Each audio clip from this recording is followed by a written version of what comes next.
What's going on, everybody? Critical Ray back here again, and today I'm going to be reviewing A Wrinkle in Time.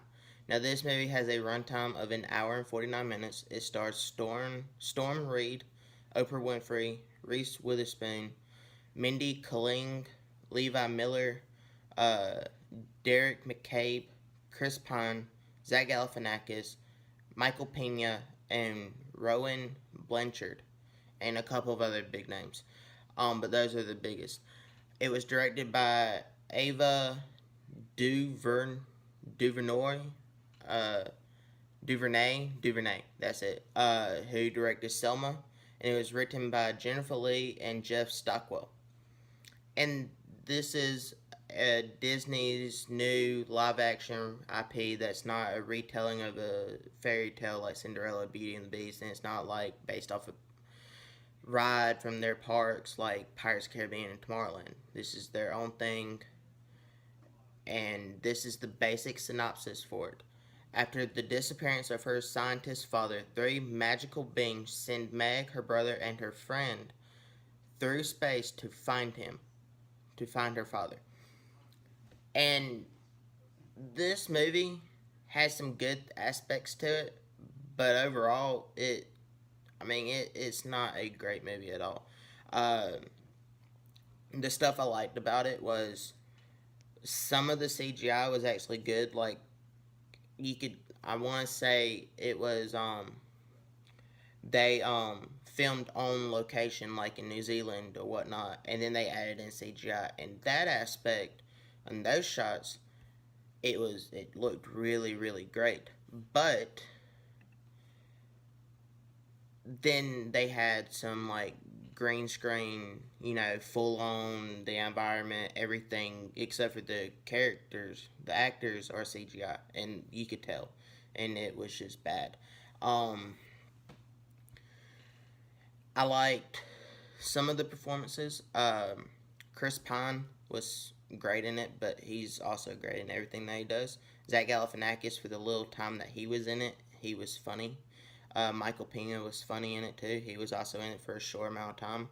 And Rowan Blanchard, who played Riley Matthews from Girl Meets World, she was pretty good in it too.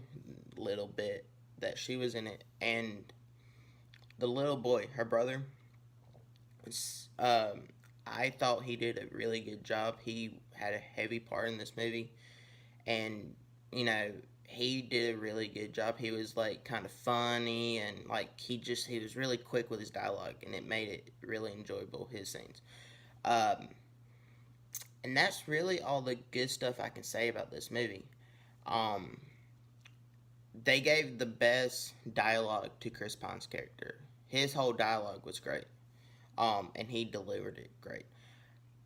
But speaking of dialogue, most of the movie, well, actually, almost all of the movie, except for his scenes, were cheesy and, you know, like Reese Witherspoon and Oprah and Mindy Kaling. Mindy Kaling just quoted a bunch of famous people, and that's all she really said.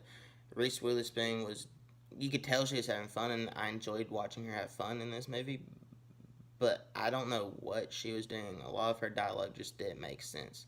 Neither did Oprah's. I mean, Oprah is a smooth talker, but it just their dialogue, all three of them, it was just weak and real silliness and like silliness, and they're kind of being serious, but it's poor dialogue. Um, Storm Reid, I did not like her performance in this. I liked it in the beginning, the first part of the movie. She did really good when it was kind of setting up before they went on this big adventure. That part of the movie was really good, and it got me interested. And then it hit to the second, the middle on once they start meeting the three magic Reese Witherspoon, Oprah Winfrey, and Mindy Kaling's characters.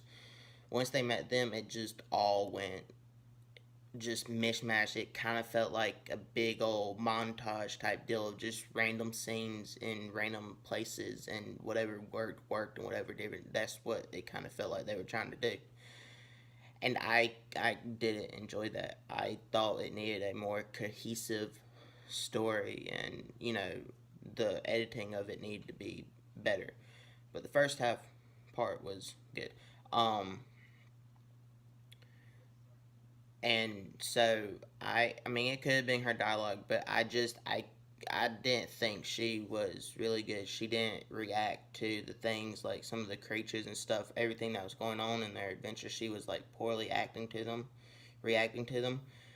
And then when she did, it was either she didn't react to them enough or she overreacted, and you could just tell that it was all like CGI, and she couldn't tell where picture like how she needed to react to it, and it showed off. But I mean, it's not the worst movie I've seen. I mean, I will watch it again just because I'm curious if I watch it knowing what it is and what's, see if I can try to make something out of the story a little bit more. But for this first impression, I'm gonna give it a D plus.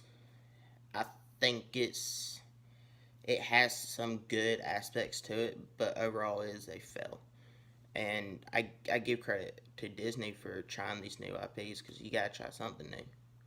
But yeah, I'm gonna give it a D plus. Comment down below. Let me know if you've seen it, or if you are interested in seeing it. This helps make you decide whether to see it or not. And like the video and share with all your friends and family and just everyone that you know. And subscribe, and I'll catch y'all in the next one. Goodbye.